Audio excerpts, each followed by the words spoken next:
we will probably be very short tonight. And I can't see anything that could make us be long. Good, I have a 9 o'clock meeting. We're beginning a new sub-series. And the ongoing series, I think, have you been here for the whole ongoing series? I don't think so. Only since 92. Okay. So I don't think anybody's heard everything. Hila probably comes the closest. And as we're starting a new sub-series, it's going to be another review, one of those terrible reviews that isn't anything like the original was. And it will be, but something like it.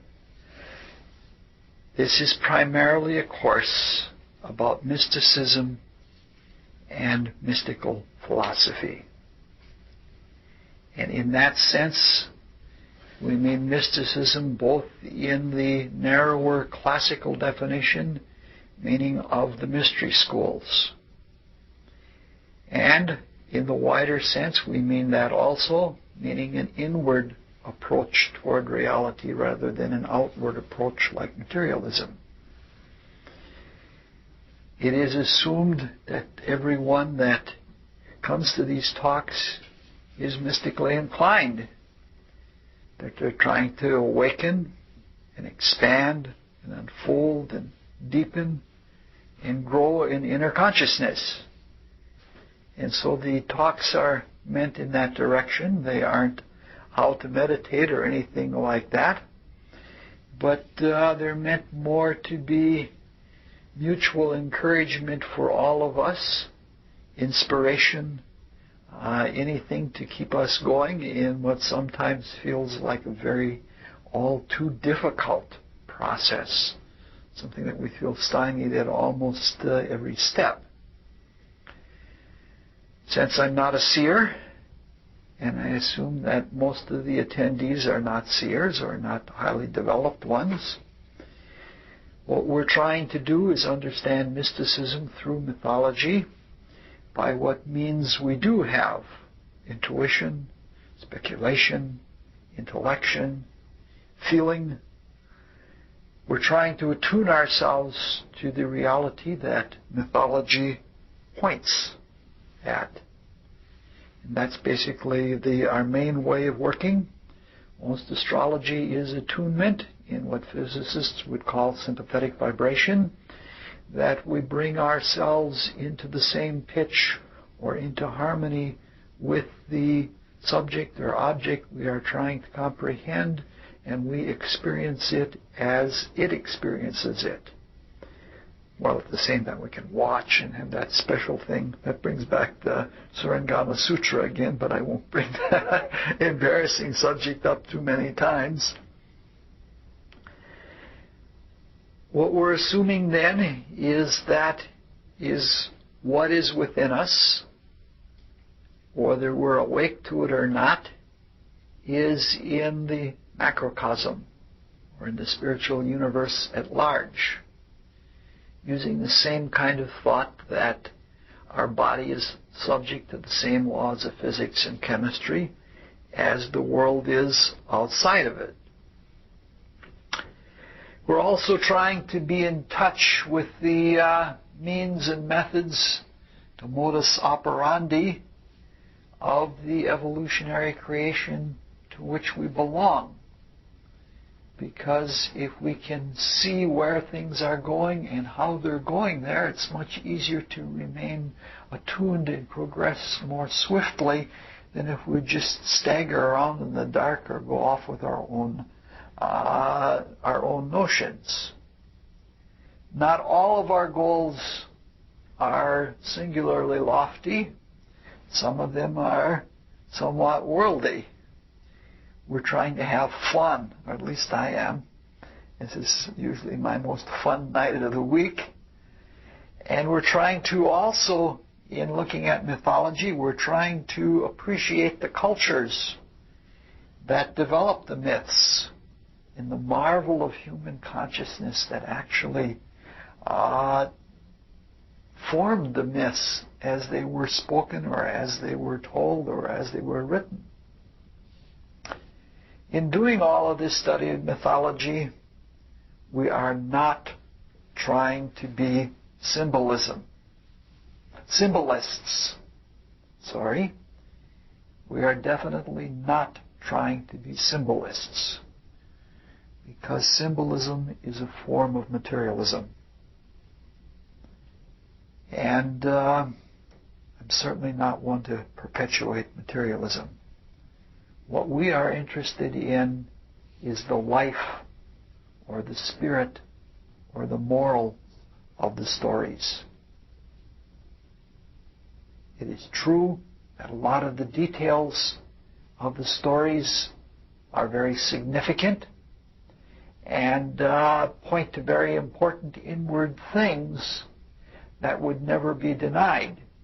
But to grasp onto the symbol and the detail and to perpetuate it as a reality is a mistake. If we can use the symbols to sort of dissolve them and get at the spiritual material that is behind them, we can get all of those details in others, and perhaps even better details to express the life of the Spirit. It's important in all of this, for the stories to live, we have to live. And when it comes to spiritual things, we have nothing but the life that we live.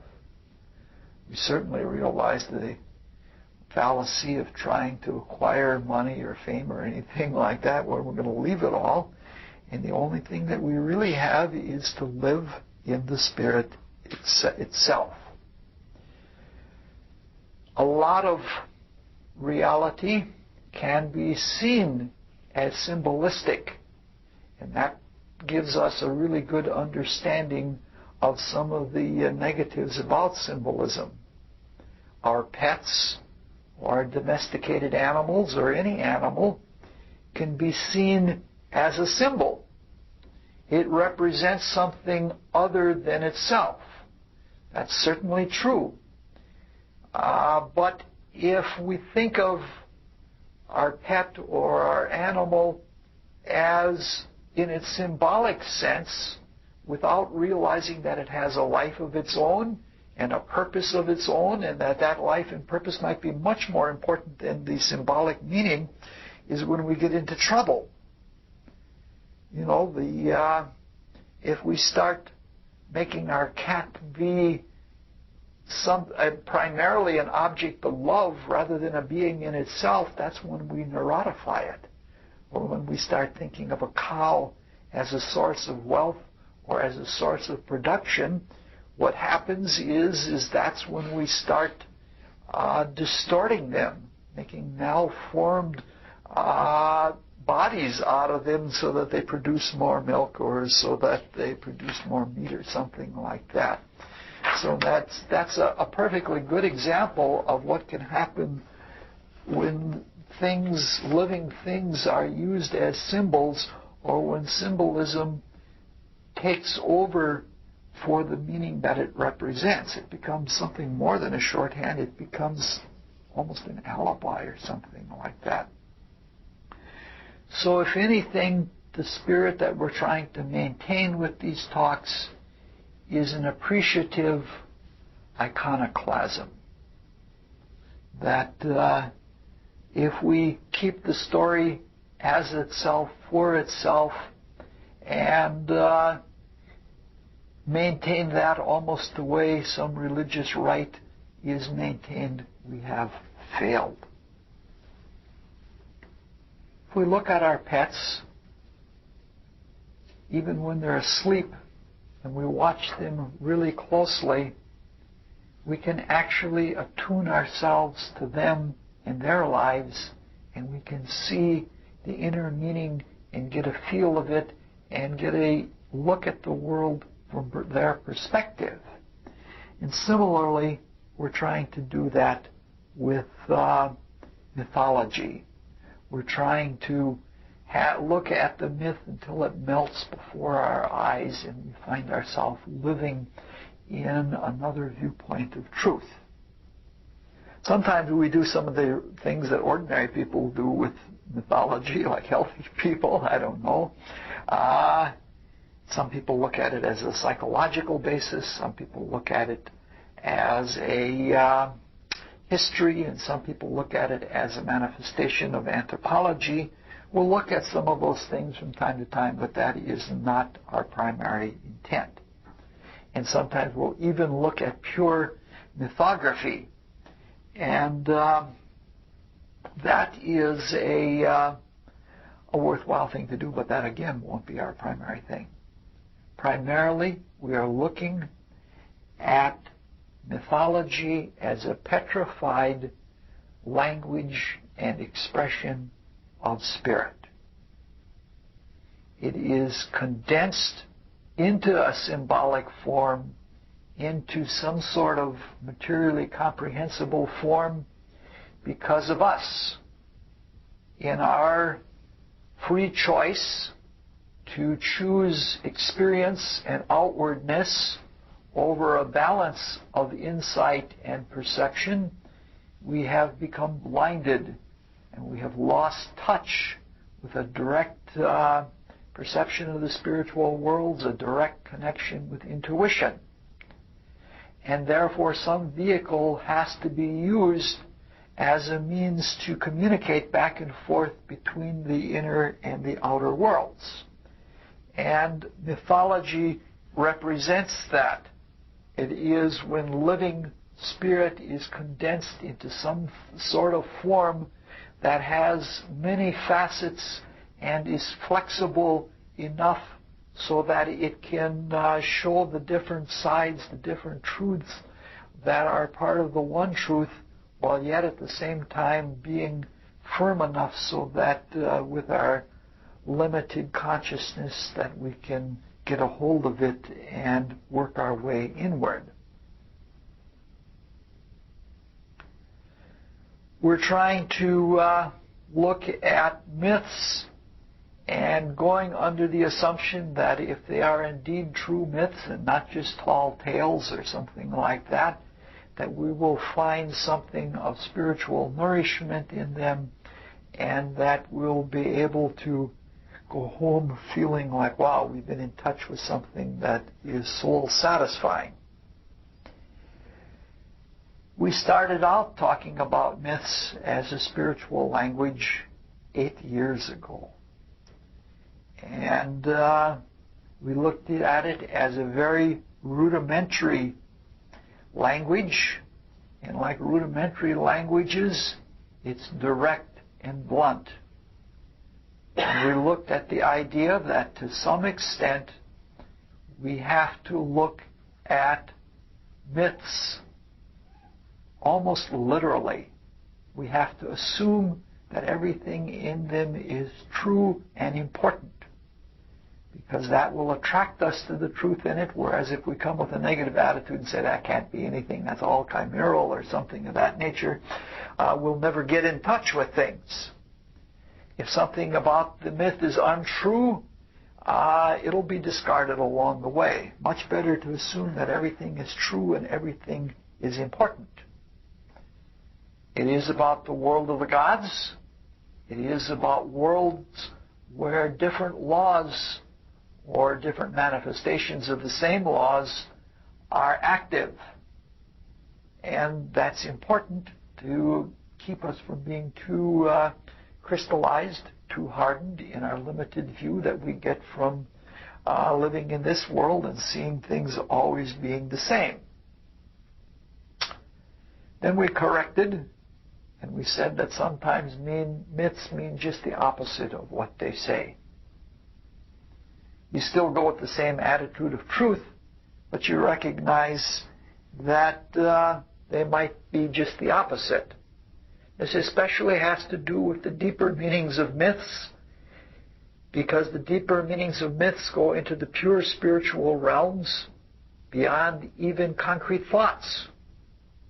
And passing through the lens of self, passing through the creative agency, they become inverted in the same way that an image becomes inverted when passing through the lens of a camera. And for this reason, the highest and the deepest spiritual things are found in tragic form and not in comedic form. A comedy is light and joyful, but a tragedy, there is an immense inner understanding, and there's usually some loss, at least loss from a material sense. And that's because the meaning is so lofty that the comedy form, it can't hold it. The only way we can be brought to the depth of feeling that is necessary to understand it is for it to be a tragedy. Some of the prime examples being the life of Jesus, for example. Taken as a myth, it's a tragedy. Somebody completely innocent and completely loving is unjustly accused and is sentenced to death. And that sounds like a horrible tragedy. But if we look at the inward side of it, it has a totally different meaning. After we somewhat laid a few tentative ground rules for looking at myths, we went right to the beginning. And it's something that we do from time to time. We go back to creation myths. Because from the moment of our conception physically, the embryo follows this path of evolution. That it passes through all of these stages, and in some cases it's indifferentiable from other animal forms. And in a similar way, every time we go back to a creation myth, such as the opening verses of St. John's Gospel, where we try to hook up with the word from the beginning, it is almost like starting from the top. And sometimes we get lost in the jumble of our life here, and we get all confused, and we're messing up right and left. And we have to go right back to the very original source, where it all came from, and follow it all the way back out. So the first sub-series was on creation myths. And we looked at the creation myths in terms of formulae. Because formulae represent means of taking something that is abstract or completely spiritual and being able to express it in a universal sense that is usable by plugging in the values or working with the formula and manipulating it in different ways. You can find out and utilize a given formula for many different things. We tried to do that and tried to get the spirit that such a thing as making a recipe for a cake or starting a study group or readjusting our life, we could do on a formula that was based on the cosmic creation. After that, we went into classical mythology and classical mysticism. The word mysticism comes from the word myste, who were seers of the truth. They were one of the early levels of the Eleusinian mysteries, and the myste were people who had seen. And so what we did is we went to mystery schools and we looked at their rites and rituals as those rites and rituals related to myths. There were certain myths that were used exclusively by mystery schools, and those myths were designed for the aspirant to awaken consciousness in the inner planes, either by dying to this one and being reborn in the other, or by opening seership. And so we looked for a couple of talks at Isis, Osiris, and Horus. We looked at the mysteries of Isis and Osiris, which are spelled out to some extent in the Golden Ass of Apuleius, or Apuleius, I don't know how to pronounce it. And then we looked at the Eleusinian mysteries through the myth of Demeter and Persephone. And I'd almost like to go back and do it all over again, because I've learned so much since then that it could be a whole new series of talks. And then we talked about the Dionysian artificers through the myth of Dionysius, the myth of Zagreus, and some of the stories of Bacchus. And finally, we finished out the year talking about the myth of Orpheus and going into some of the notions of the Orphic mysteries, Orphic schools. The Platonists and the Pythagoreans were both considered Orphics because they can trace their whole way of learning back to the poems or the hymns of Orpheus when Orpheus came into Asia Minor from the east, according to the myth anyway.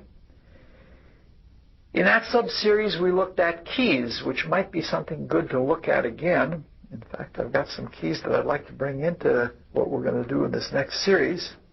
And we looked at keys like numerology or mathematics, geometry. We looked at physiology and anatomy as keys. And especially with the Isis, Osiris, and Horus myth, we looked at astrology and star lore. We looked at the constellations, the winter constellations that were achroniacal, that were opposite the sun, and saw that all the episodes of Isis when she went looking for Osiris had to do with the winter constellations and the full moons in succession in them. And then we took note from probably the best mythologists or the best interpreters of the myths, the Neoplatonists. And the Neoplatonists had an entire philosophy of how to interpret myths, which they interpreted on at least 4 levels. And we took the myth of Orpheus and we interpreted it on 4 levels, only not quite exactly the way they would have done it. So after talking about the mysteries and initiation into the mysteries that led to consciousness, immediately to how to do it. What is the work of initiation? What kinds of people become initiates? What are the different flavors of initiation? And so we spent an entire year meeting every week, looking at myths of heroes and heroines. We took folklore, we took Turkish myths, we took Japanese myths. We did a big long thing on the labors of Heracles, which Ela wished we hadn't done anything on. And we spent a lot of time with that. And we were almost eclectic. And that brought up danger to me because eclecticism is the opposite of mysticism. In eclecticism, you hope to put pieces together and end up with a whole, whether those pieces came from a common source or not. Whereas mysticism tries to go straight for the source, and if you tune into the source, you can put together all the pieces. They fall into place by themselves. And there's a great danger with eclecticism because it is again a kind of materialism, and it's a kind of flat scholarship, and everything can become chaotic as a consequence. And I, of course, overcompensated and thought that the whole idea of a flat eclecticism was unhealthy, so I decided to look at relative significance. If one were a materialist and a ship were sinking, you would throw out the baby before you would probably throw out the radio because the baby might weigh more than the radio. From a material point of view, if you're on a sinking ship, everything is as heavy as everything else. You look by what you can jettison to stay afloat longer in hopes of surviving. And so this led into 3 whole years of looking into myths of hierarchy. Who is more important than whom? What spiritual level comes before what other spiritual level? And what is the order that things came into being by? Because from that we could get an indication of what is more important. Because we want to keep our priorities correct. We want to do the things that are most important. And so we looked at Hindu mythology, which has very little hierarchy, and Egyptian mythology, which has enormously strict hierarchy, and we looked at Greek mythology, which has several hierarchies, and finally ended up talking about Northern European hierarchy. After that, I felt secure that we knew what was most important, and I felt I could start working on topics that were again diversified but that had engaged me for a long time. I have a very peculiar kind of consciousness in that sometimes when I read myths, I see geometric figures. And sometimes when I read mathematical books, it's like I get almost like chords of feeling in doing that. And in some ways, I am a frustrated spiritual mathematical philosopher. And for years, I have wanted to do things with spiritual mathematics and share ideas about spiritual mathematics, talk about spiritual mathematics the way the Platonists and the Pythagoreans did, but to carry that much, much further, because there's an abundance of spiritual philosophy that has been discovered and unfolded since the Pythagoreans, and not very much has been done with it.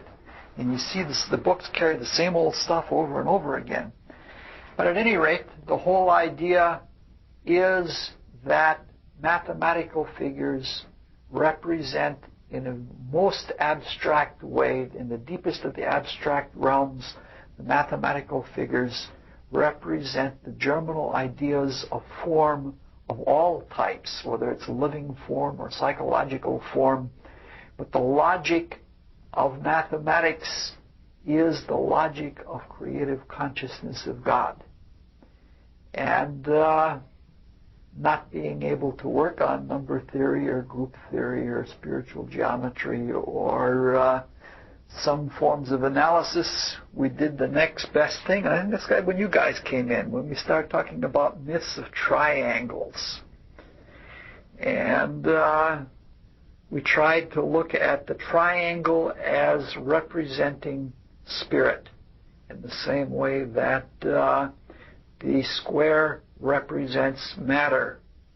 And we tried to get ideas of triangulation in consciousness and triangulation in space. And we tried to look at the Trinity of Spirit, and we looked at the trine formation in 2 ways. We looked at the case where the second attribute is wed to the first attribute, to the third attribute, and the first attribute is killed. We looked at the Oedipus myth. And then we went back to Isis, Osiris, and Horus and did that all over again, only a completely different rendition. Again, much to the teeth gnashing of Ela, who never has liked the myth.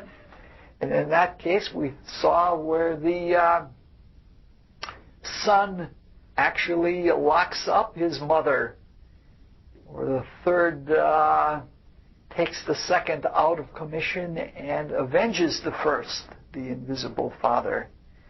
I didn't want to spend more time on it, but there was enough material for another year or so there. There are quite a few other formations of triangles we didn't look at.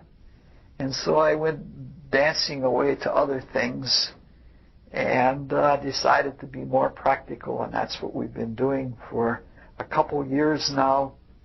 We've been looking at the very difficult, the unanswered problem of what is the origin of evil. We all recognize the source of goodness. We all recognize the logic and the correctness of the good. But evil is always an unknown and illogical thing, and it's always had something stupid about it. And so we tried to look at myths of the origin of evil. And we struggled with the paradox of theodicy that everybody, I think, from their childhood has discovered. If God is good and God is powerful, why does God allow evil? Or, looked at from another way, maybe God isn't all good, and maybe God isn't all powerful, and that is why evil comes into being. That's been something that I believe every human being who has ever had an ethical thought, which is probably every human being, has struggled with. And so we spent an entire year looking at the origin of evil in the Genesis story. And we looked at it according to the way the modern mysteries look at it, as evil being an assertion of freedom and of creation that was out of time and out of harmony with the rest of the cosmos. And we spent a whole lot of time developing that.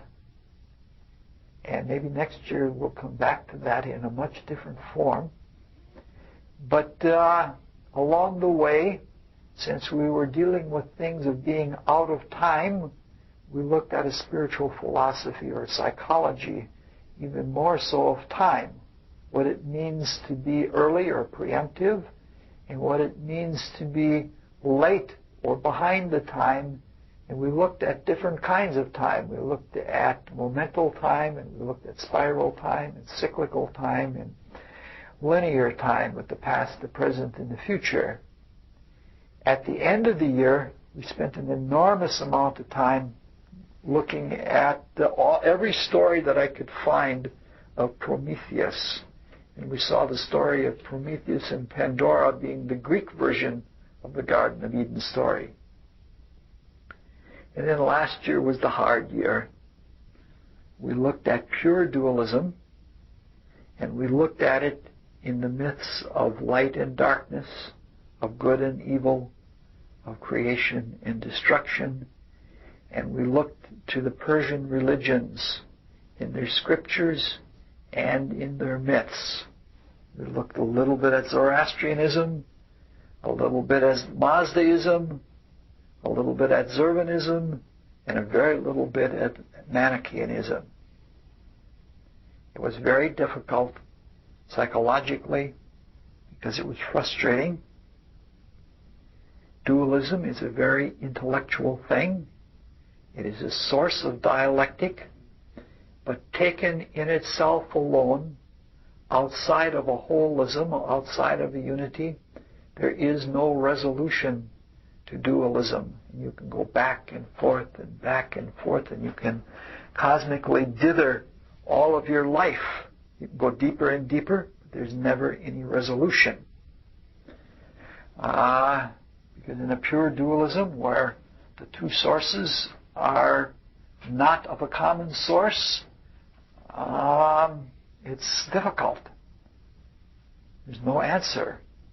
I still find myself engaged by it. Every now and then I go back to a more dualistic thought, but it is with some wariness now. And this year, at the beginning of this year, feeling a need to be healed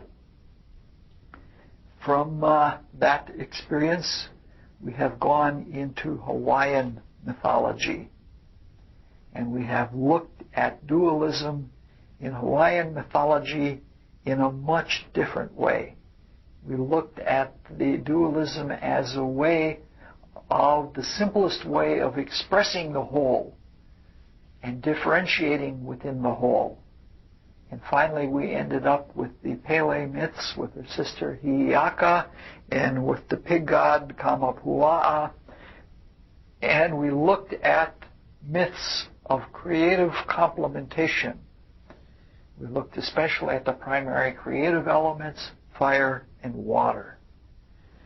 Now, we're now set to go forward into something new, but I always have to explain so that we never lose sense of things. The reasons why we have to always review. Because, like Rudolf Steiner, for example, is very often misunderstood as a spiritual philosopher, because somebody will be reading one of his series of lectures and he'll be making a point, and in the moment of making that point, he's very in earnest about it and extremely intense about it. And with that being the case, if you just happen onto that lecture, you would think that is ultimately important. But if you took it relative to all of his other lectures, or if you took it relative to a central statement like his theosophy or like his occult science, then the relative importance fits in. And I'm trying to keep the same thing from happening. So I try to go back and review so that we can see how we got to where we are, what we're trying to accomplish, so that we can keep into perspective what we're working on, whether it's something minuscule. It's true because God is in everything. Everything is going to have godly importance.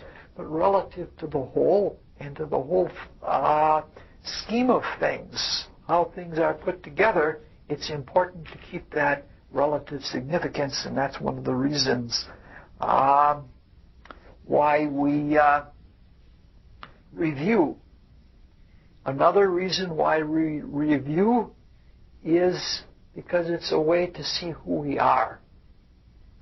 Some biologists determine a plant and its classification by the flower, and some do it by the leaves, and they have a great battle. Of course, now there is the DNA school of classifying plants. The plant, in its uniqueness, is its whole life. Meaning to say, the plant is not just the seed, it's not the sprout, it's not the stem, it's not the leafing, it's not the flower, and it's not the fruit. It's the whole thing. And what we as humans are, we understand when we are in this world in terms of delineation. What we are now, a few years ago, would have been very surprising to us. We never thought we would end up like this. But from where we're looking now, when we look back, we see we can't be anything but what we are because of the choices we made. And for me especially, it is important to look back and see what I am as a consequence of what I have expressed, what I have chosen out of the many aspects of mysticism, what I have chosen to express, and is that something that is salient, is that something important, and is that leading me on a trajectory that looks like it's going to score in a positive way.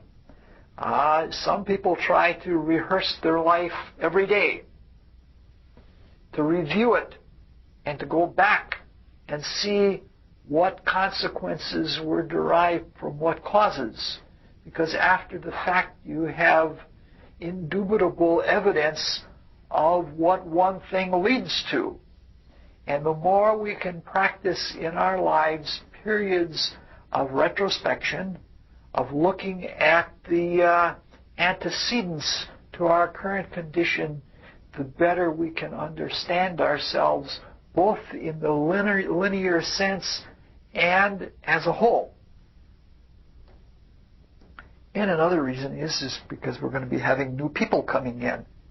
And new people, this is kind of odd to step into altogether with something altogether new. And then there's the commercial aspect.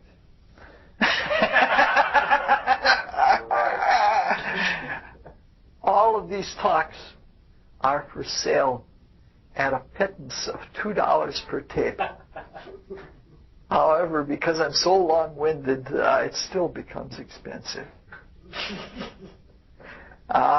Gary is helping me out on a project now. He's reviewing all the tapes and telling me where all the lacunas are and where there's bad recording. And the project is that sometime in the year 2000, we're going to digitize them and put them on DVDs and have them available for free on the internet, so that you can sit in the comfort of your own home and still not be able to get what was said back then.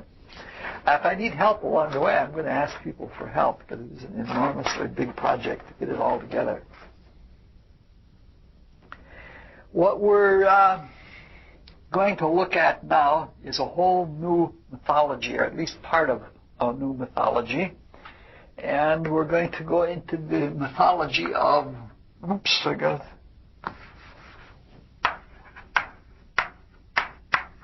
whales, which we call whales. You know, this is really, we're going to have all kinds of fun. You're going to get a lot of laughs at my mispronunciation. See if you can tell me what this word is.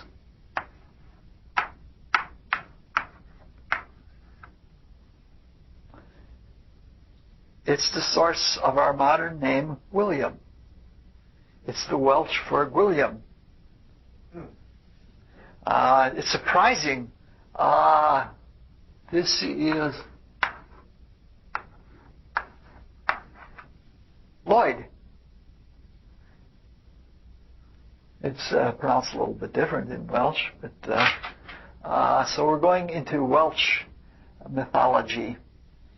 However, with the two parallel streams, even though we're going into a new mythology, we're not going to deviate greatly on the spiritual theme. We're not going to continue with pure dualism per se, even unified dualism, but we're going to look into one manifestation of it. And I've decided that we're too much going for the far-fetched metaphysical things.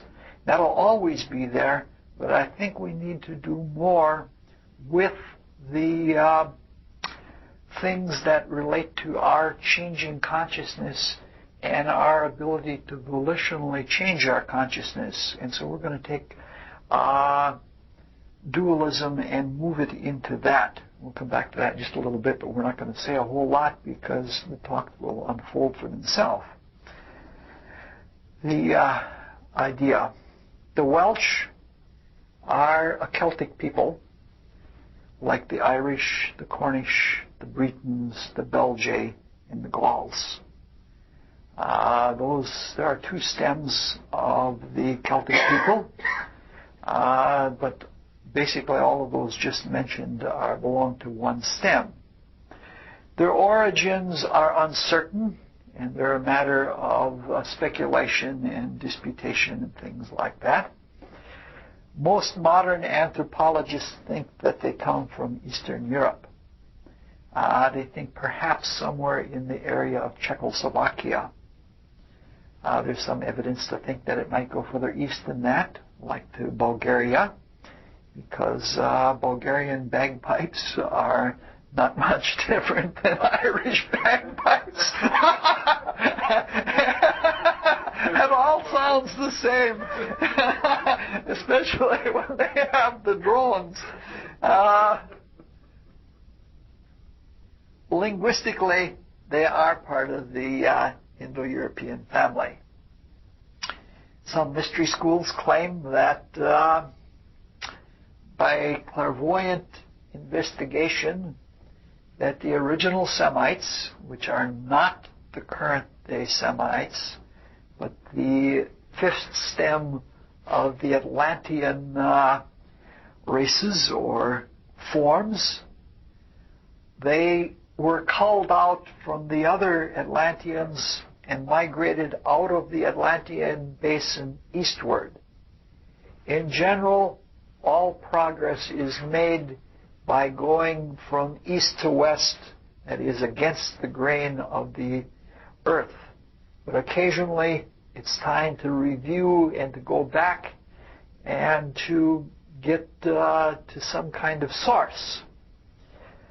The source in this case was somewhere between the Gobi Desert and the Kamchatka Peninsula. It was a kind of Shangri-La, and it's a Shangri-La because it's a very desolate part of the world in a most unusual way.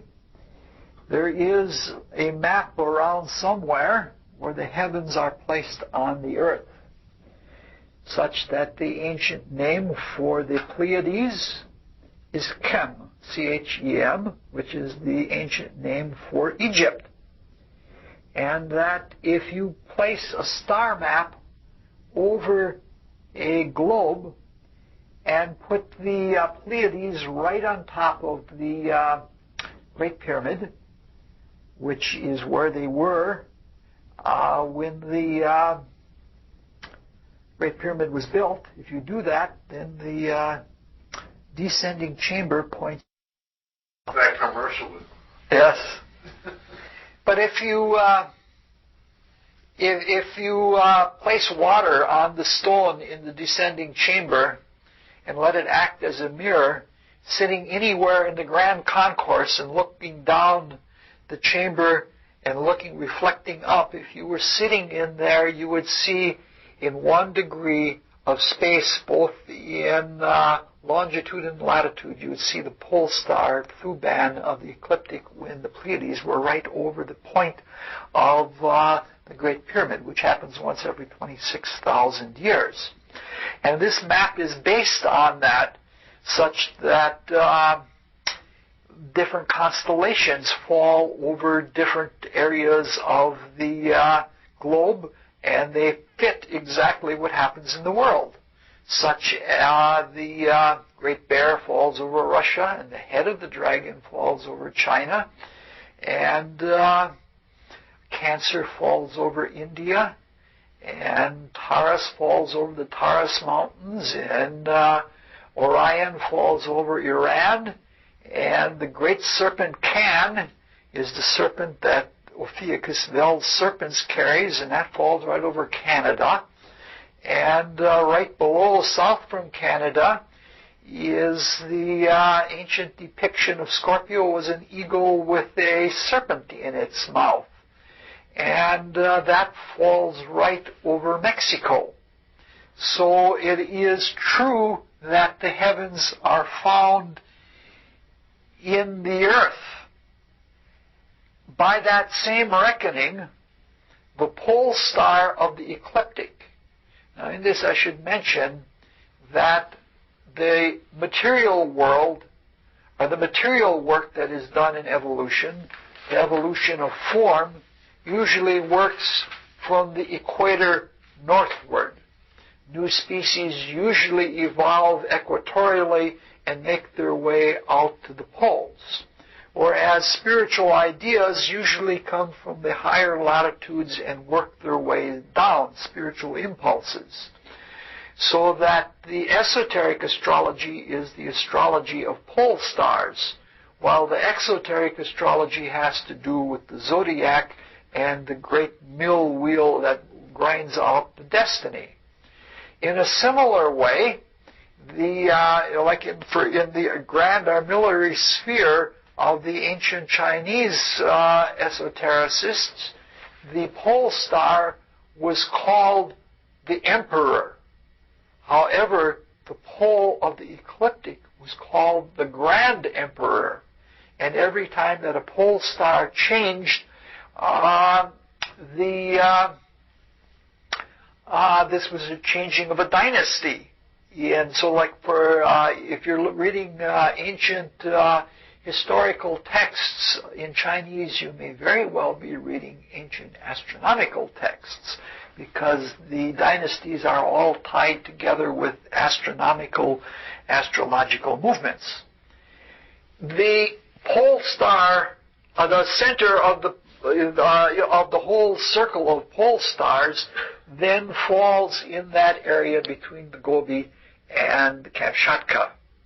And therefore the real esoteric work that would have to do with whole changes in the peopling of the earth and genetic changes, like all the apples come from an area not too far away in Russia, and the most geologically alive part of the world right now is the Kamchatka, and it's a very active, creative place. I think on the other side of the circle, or the circle of the pole stars, is Tibet, and I think more trees have evolved out of the Himalayas and the Tibetan Plateau than almost anywhere else in the world. I think in one 35 miles square area, there are more different kinds of maple trees than there are anywhere else, than there are everywhere else in the entire world. It's a center like that.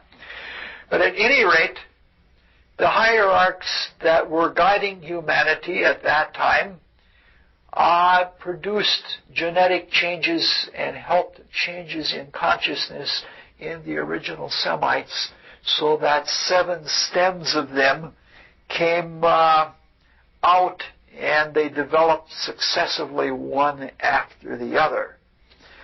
You have to be very careful. These are sometimes called post-Atlantean groupings. Some people call them Indo-Europeans, and some people call them Aryans, but you have to be very careful about that, or you get branded as being some kind of fascist or something like that, because the fascists have managed to hijack that. According to one version of this, the first of these groups was the Indian group, the Aryan Indians. The second was the Babylonian Assyrio-Chaldean, or Chaldean. The third group was the Persic Greco-Roman. And the fourth group was the Celtic. The fifth, the Teutonic Anglo-Saxon. The sixth, the Slavic. And the seventh has not yet developed. So we're talking about races. You have to be very careful about this, because races are like tools that you use in a garden. Each one is used in succession. You use the spade first, and then you use the rake, and then you use the hoe, and you'd have a very hard time turning the soil with a sickle.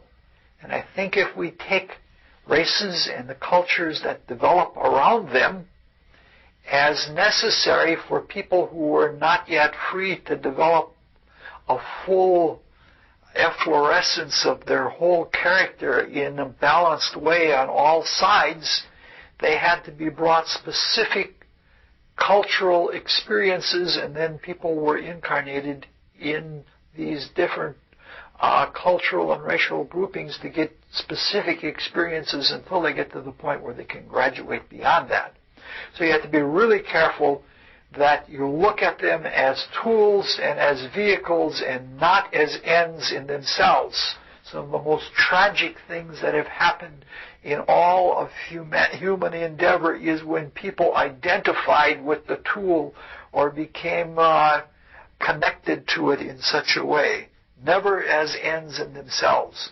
But at any rate, these ideas of mystery schools are not greatly different then. It just puts it a little further east for the origin of the Celts. It's really interesting because usually in the Indo-European groupings, as they have come out, in the original state, they were almost all golden-haired, as if to say that the warmer colors, the reds and the oranges and things like that, are better for taking initiative and being outward. I'm going to conquer the world.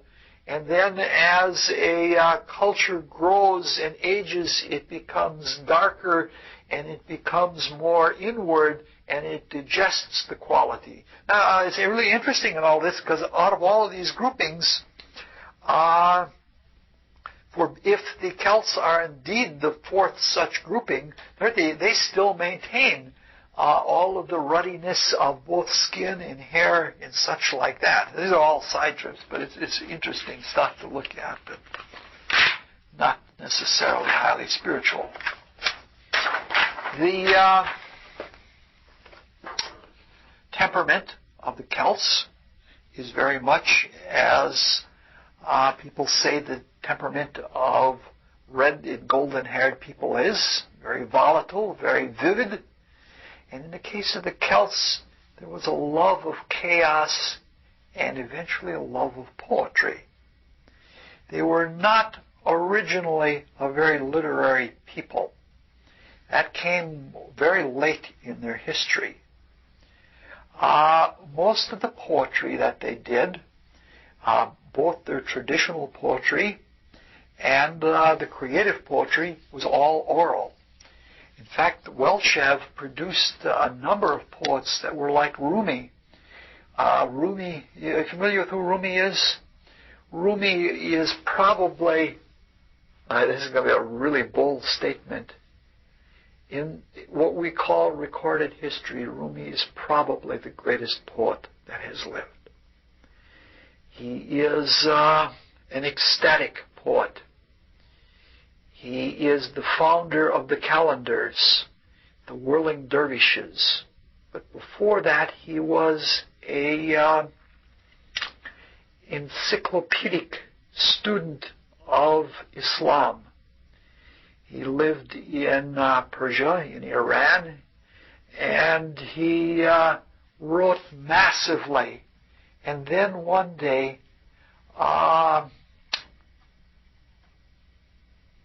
Shamsi came by, and Shamsi was a Sufi, and he sang something to him, and immediately Rumi had instant enlightenment, and he was in love with Shamsi, and he was in love with the beloved, and he burned all of his works on Islam, and he spent the rest of his life not writing poetry, speaking poetry. And it's beautiful, ecstatic poetry. I have some of it here for sale. Commercialism coming in again. Oh my goodness, the next thing you know, I'll be painting the store green. But it's beautiful. It doesn't have the sentiment that Mirabai has, and it doesn't have the always the sense of humor that the man that was both a Hindu and a Muslim. He wrote that famous book of poetry called The Fish in the Ocean is Not Thirsty. Kabir. But Rumi was far more ecstatic. And he says that things that are unbelievable for their spiritual beauty, how he can put those things into words in that way. But he would just walk along singing poetry, couplets. And he would have as many as 4 people walking along with him, recording the couplets. This happens with great poets. Matsuo Basho, the greatest of all of the haiku poets, had 2 Zen priests with him at all times to record any haiku that he would sing out. And one of them, I think I mentioned that in here, that on his death, with his last breath, he sang out 4 haiku, and the priest that was with him was so chagrined at his death that he only got 2 of them written down, and he chastised himself. But a number of the Welsh poets, Taliesin is probably the most famous of them, had scribes writing down what they sang, because they just sang out beautiful, beautiful poetry. We're going to focus on a set of 4 stories called the Mabinogion. That's the last time we're going to use that word that way because it is an illegitimate word. It's an anglicization. Correctly, it should be the 4 Mabinogi. About 25 years ago, this series of 4 books, I'm sure you can probably get them in bookstores, but they're by Evangeline Walton. I picked up the copies 25 years ago, and I never read them until relatively recently. In the last couple years, I read them. They're fictionalizations of the 4 main Mabinogi. They're the only 4 that are really Mabinogi. And I normally don't like fictionalizations, but these are very good because they don't destroy the mythology. They rationalize some of it, and some of it in very good ways. And Evangeline Walton is a self-styled, very freewheeling feminist. And the feminism that is in there, she doesn't have any axes to grind or anything, not like what's Zimmer that wrote that was pure politics, the Myths of Avalon. But this is very good quality, turning myths into fiction. And the feminism is very insightful. That's worth reading for that alone. Unfortunately, they're out of print, but I'm sure you can find them somewhere. I'm not going to lend them out because I just am having trouble with books that are vital to me now that I can't get back, and I don't even know who has them. And I want to get into them and study them, and then they aren't there. What brought me back to the Mabinogi after the 25 years of standing on a shelf is Robert Graves. Robert Graves is a most excellent mythographer. He's a poet. He's a British poet. And his scholarly work is excellent, and his poetic work even more so. His means of research was rather unusual. Well, he read all of the ancient texts, Fabula and Poetic Astronomy by Hyginus and all sorts of things like that. He read all of that. But what he would do, he had his own particular type of Zen, in that he would face a white wall and he would hold a myth in his mind. And he would sit there and sit there and sit there until he saw projected on the wall some archaeological image of what was behind the myth, and would actually even promote digs, and or other archaeologists would say, "Wow, that's exactly what we're finding." So he was a very interesting kind of person. Most of his interpretations are historical or anthropological or archaeological. He never gets to the spiritual, but that's all right. His 2 books, called The Greek Myths, in 2 volumes, are the very best on Greek mythology. They are for sale in Microcosm Bookshop. And if you're driving across the country, or you just want to sit in a dark room for a long time, Books on Tape has them complete, including the notes. And it's something like, I think something like 70 hours of listening or something like that to listen. I listened to it all the way through. It was marvelous. But they're non-pareil. There's nobody else that does mythology like that. Despite all of Robert Graves' scholarship, he's a poet and he has poetic biases. And his poetic biases are outrageous. Somewhere when he was studying mythology, especially the early Greek mythology, he became involved with the notion of the white goddess.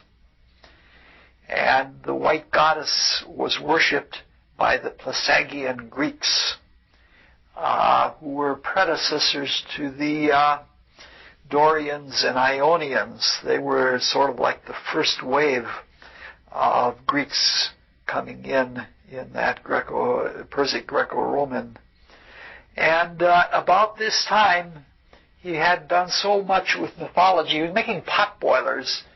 He was translating and writing historical novels to make money on various Roman emperors. I, Claudius, and things like that were written by him to make money.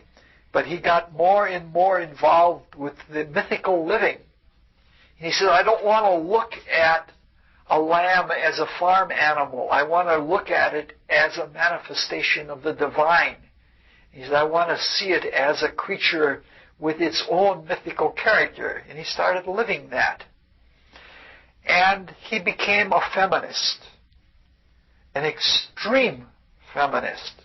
And then he thought he found the incarnation of the goddess, who he promptly moved into his apartments, much to the despair and anger of his wife.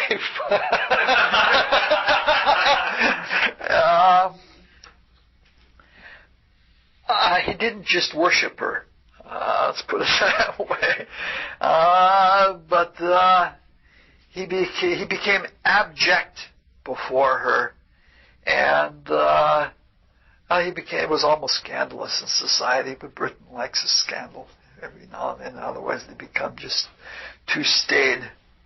And about this time, he wrote this. It's called The White Goddess. It is one of the most controversial books of the 20th century. It's also several disciplines, anthropologists and mythologists and poets. Everybody loves to hate this book, but they're fascinated by it. It's called The White Goddess, a historical grammar of poetic myth. T.S. Eliot was the one that first okayed it for publication. He looked through it and he was completely baffled by it. And he said, I recognize genius in there somewhere. Let's go ahead and publish it. It's astounding. The basic thesis is what the title says, a historical grammar of poetic myth. He thinks that all true poetry is mythological, and that all mythology is truly expressed poetically, and that there is a cosmic universal language of poetic symbols and a cosmic universal language of all poetic expression, and that one is initiated into it. He got close to the spiritual side and not quite really into it. On another level, he claims that all poetry derives from the white goddess. At least all Western poetry does. And then corollary to that, he has this other very strange thesis. And that thesis is that Welsh poetry and Welsh mythology is derived from Greece. His notion is that it comes from the Plesagian Greeks because they, like the Welsh, were worshippers of the goddess. And he claims that when the Dorians and Ionians came invading Greece and the Plesagians were displaced, they followed the trade routes back to the tin sources, and that they settled in Wales and Ireland. He traces it to two specific migrations and two specific invasions.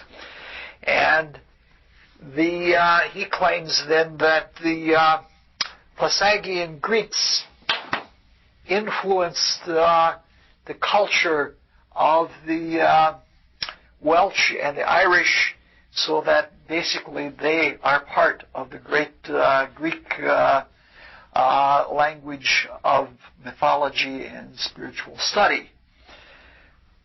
The Welsh, in fact, did worship the goddess, and they were so feminist that they were matrilinear. Not quite the matrilinear culture that Kerala in India is now. That's a direct Kerala in India, the land and the wealth is passed from mother to daughter. In Wales, it was done differently, that if a man were a king or a chieftain or a ruler or something like that, his hereditary title and power passed to his sister's children. So it was a rather oblique kind of matrilinearity.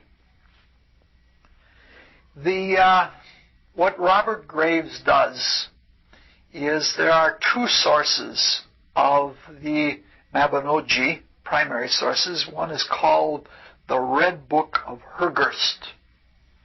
And what Robert Graves does is he picks the 58 poems out of there, and not just the 4 branches of the Mabinogi, but the 58 poems, which collectively are called the Book of Taliesin. And they're almost like gobbledygook. They're so hard to read. And he takes some of the poems, most notably the Battle of the Trees, and one called Hans Bledwed, which we will, Hans Bludwed, which we will talk about later on in here. He takes them and he keeps rearranging them and rearranging them and rearranging them, and he uses the tree alphabet of the ancient Greeks, and he cracks their meaning. And it is phenomenal. People accuse him of making it all up. But the level of scholarship in it is just so phenomenal, and the conclusions that he comes to, you say, how could he possibly have done that? But he's got the poetic intuition. If he had gotten to the mystery side of it, it would have been every bit as good as Hesiod or Pythagoras or Plato taking the hymns of Orpheus, which are really, really cryptic. They'll take one little line out of there and they'll make a whole philosophy with the dialectic and everything else, and you don't know how they possibly got that. This goes along the line of what Steiner teaches. Steiner teaches that as we came into the physical world, the methods of initiation had to change. That at first all that was necessary to be attuned to the spiritual worlds was a word. And he said something like chanting mantras and getting with a pitch, staying with that pitch, opened people up to the spiritual sight that they were beginning to lose. As people developed more, especially in their intellection, mantras were replaced with spiritual poetry. And the poetry like of the Welsh, the Battle of the Trees, or the Lore of the Woods, you might call it, was of that nature. This was succeeded later on by drama, and drama was succeeded by pure philosophy, and now we're sort of going back the other direction again.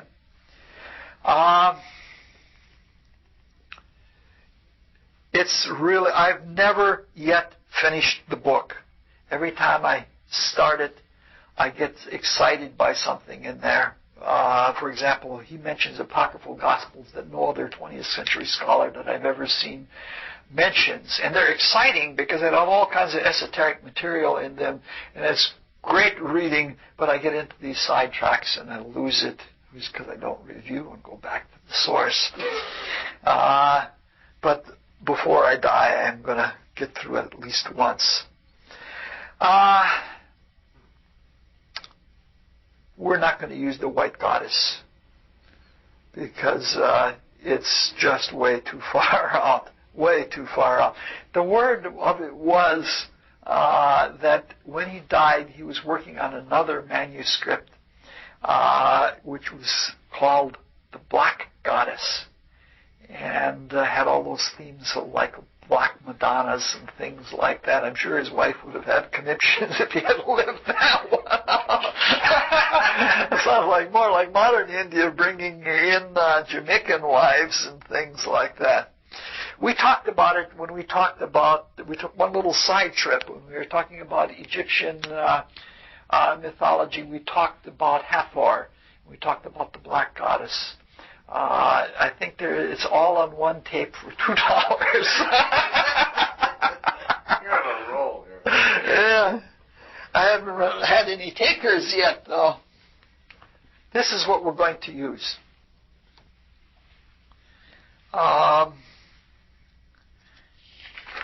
It uses it's a Penguin Classic, and I didn't think to order some in for the store.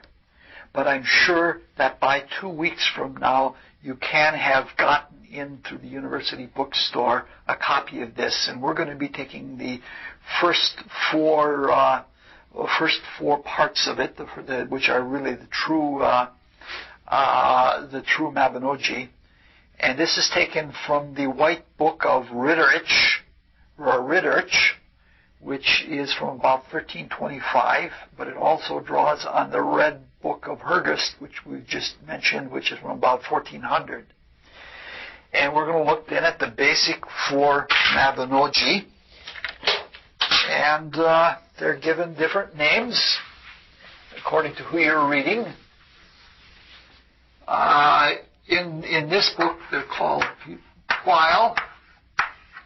And in the Elizabeth Walton, it's the Prince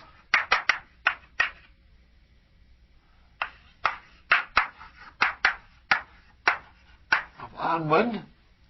The second branch is Branwen, which she calls Children of Lear.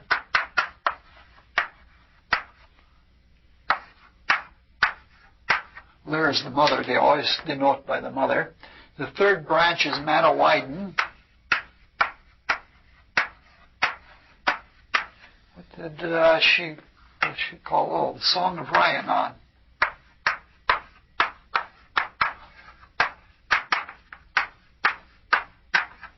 And the last one is called Nath, or she calls it the Virgin and the Swine, or the Island of the Mighty. Yeah.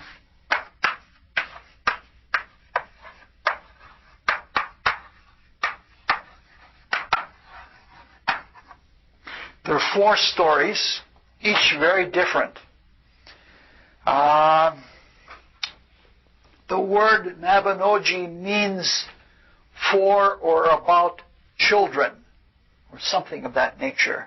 Such an old word, they're not sure of the exact meaning. For centuries, the common take on this has meant that these are children's stories. And for centuries, they've been called juvenile romances. The stuff that's in the latter part of the book, it certainly is juvenile romances, but the 4 Mabinogi are not. And it has come into... it's one of the things that scholars struggle over, and they think that the 4 Mabinogi are about children, groups of children, because they really are adult topics. I don't see how any kid could care to listen to these stories. They're really adult. They would be the children of Rhiannon, the children of Lear, and the children of Don are the families. We're going to go into them. We may even go into a little group theory, psychological group theory, when we get to that part. That's agreeable to me. In fact, it could all break down to being one child.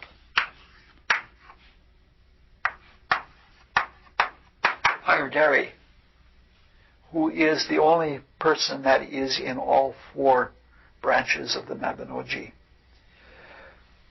What is more likely is that it has to do with juvenation and rejuvenation.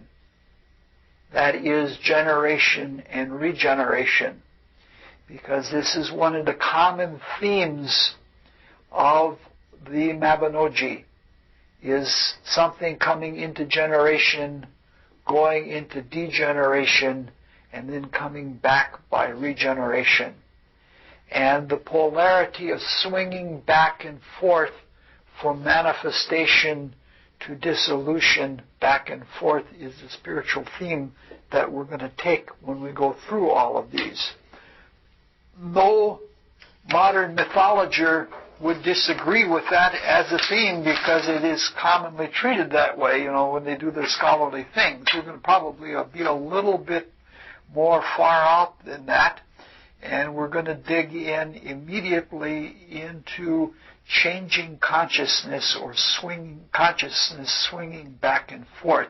And if you get a chance to get down to the university bookstore or make a call tomorrow morning, I'm sure you could get them by 2 weeks from today, and everybody could get a copy if you want to do that. I just wasn't quick enough on the trigger to do that. I could have made a few pennies here. My golly. So next time we will begin.